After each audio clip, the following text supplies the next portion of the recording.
Hi everyone, this is Fred from 4x4Shop. Today I want to show you our latest Android screen for BMW 650 2011.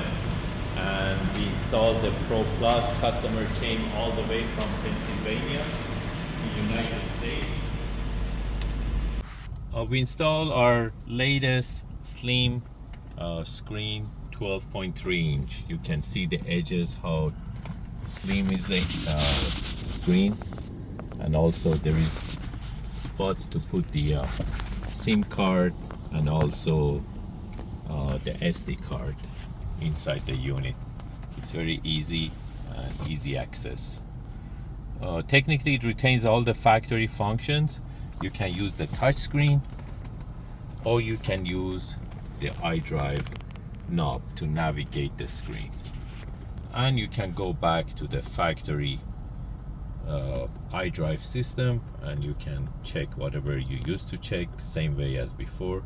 Nothing is changed. Backup camera, everything stays the same.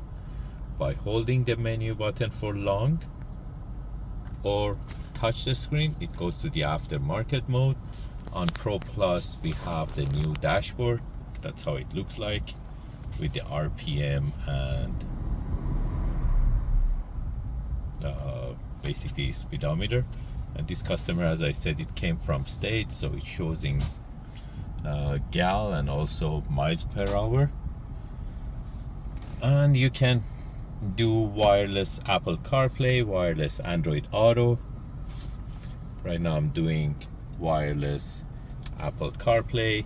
Again, I can use the iDrive knob, or I can use the touch screen. This is our exclusive model. It's Qualcomm 685, and we just launched this unit, and you can buy them online from 4x4shop.ca, or you can give us a call at 905-604-4294, and one of our technicians will be more than happy to assist you. And also you can install any apps that you want, same as like individual tablet, and by inserting SIM card inside the unit, it's basically like a tablet. You can go to Play Store and download any apps that you like. Thank you and have a great day.